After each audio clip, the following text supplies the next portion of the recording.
around it. I don't understand how someone makes that much money and doesn't pay taxes or whatever.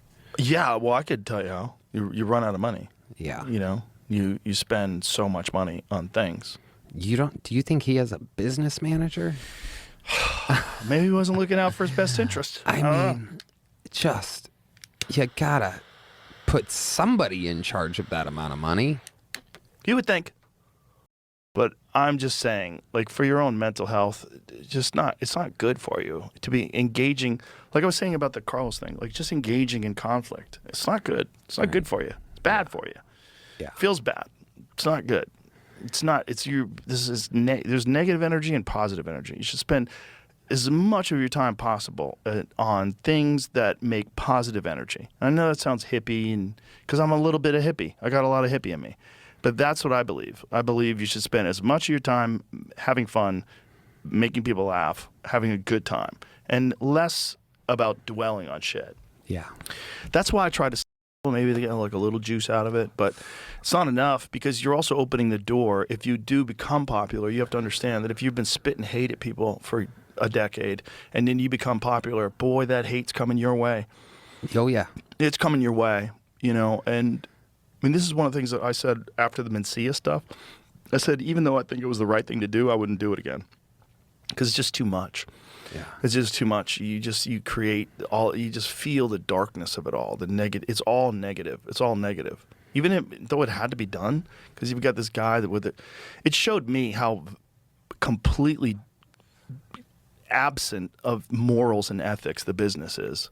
Completely absent. Right. They knew what he was doing, and they did not care. They didn't care because they were profiting from it. And this is the conversation that I had with my agent when they were dumping me. Mm-hmm. I told them, I go, you're making a mistake right now that's going to affect the rest of your life. You have to understand the choice that you're making. You're choosing to align with someone who in any other industry, that person would be in jail. Right. If that person was, and also if this was in literature or if this was in music, they would be sued into high heaven. Like there's songs that like they don't even seem like they're that close to each other, and people had to give like songwriting credits to it. Yeah. Oh yeah.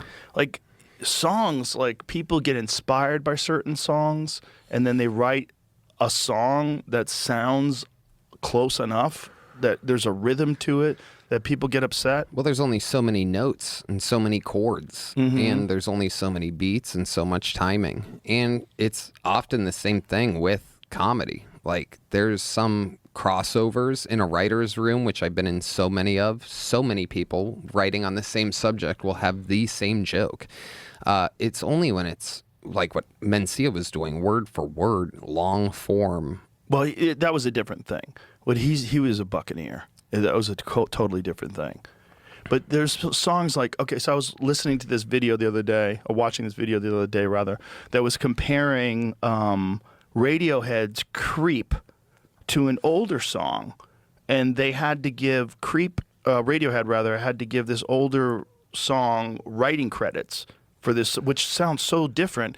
And then Radiohead accused Lana Del Rey, or someone from their organization, accused Lana Del Rey of having a song that ripped off Creep, or sounded too much like Creep. And it did sound a little like Creep, but it was very different. Like it should be. Obviously, this is like inspired by it, right? If that's like Elvis Presley's entire career was inspired by black musicians, like the way he danced and moved and the way he sang. So it's like, what are we doing? Like there's stealing and then there's inspired by. Inspired by is what we were all doing. It's like we were talking about that computer earlier, that chip manufacturing thing. That thing was built on the back of all the fucking super wizard geniuses that have been working on all the different technology that led to that being. You can't just invent that in a vacuum. You have to invent that on all these other inventions that have taken place for decades before you. Right.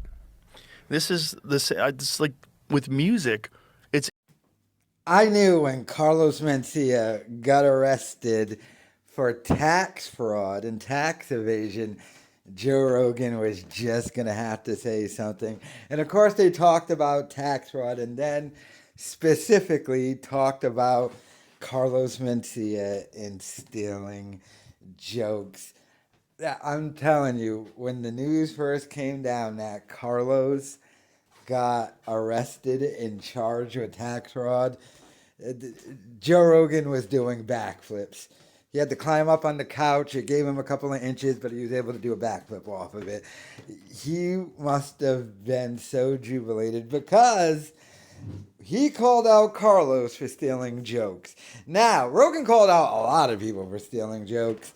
And some of them I didn't agree with, but the Carlos one I did, and it was the most egregious. And of course, Joe the most. I mean, he even said it right there when he was talking to his agent, because you got to remember, at the time, Carlos Mencia wasn't bigger than Joe Rogan, but he had had a successful show. He had been essentially Dave Chappelle's replacement. When Dave Chappelle walked away from the $50 million in Comedy Central with the Chappelle Show, they hired Carlos Mencia, and he had that show. And everybody in show business, when Joe Rogan accused Carlos, thought Carlos was going to be the successful one. Now, Joe Rogan had been successful, but I think even at the time, I mean, Fear Factor was pretty much done, and he had stopped doing it, I think mainly to do the UFC stuff and just stand up. So they figured probably, well, Carlos is going to have a television and movie career and Joe Rogan's not. So we're going to go with Joe Rogan. So he got dropped by his agency. He got banned from the comedy club and all that stuff. And then Joe Rogan won in the end, but ultimately won in the end because Carlos Mencia got charged with tax fraud for millions. I was shocked by how much money he was still making, and they kind of did him dirty too. I mean, they arrested Mencia Friday afternoon, so he had to spend the entire weekend in prison before he could get out. Because that's one of those things of, like, you get arrested and then you bail out right away. So, like, they purposely waited for a Friday afternoon to throw the cuffs on him, so you'd have to spend the entire weekend in prison. We was like, hey, I'm Ned, but call me Carlos. And they were probably like, hey, why does your name say Ned? They were probably like, hey, you're the guy who Joe Rogan destroyed. Oh, do you think in prison Carlos had to hear about, hey, you stole those jokes and stuff? So crazy, but I knew Rogan was going to be celebrating. I think the overall thing he was talking about with Hinchcliffe was, I think he was defending Hinchcliffe or something.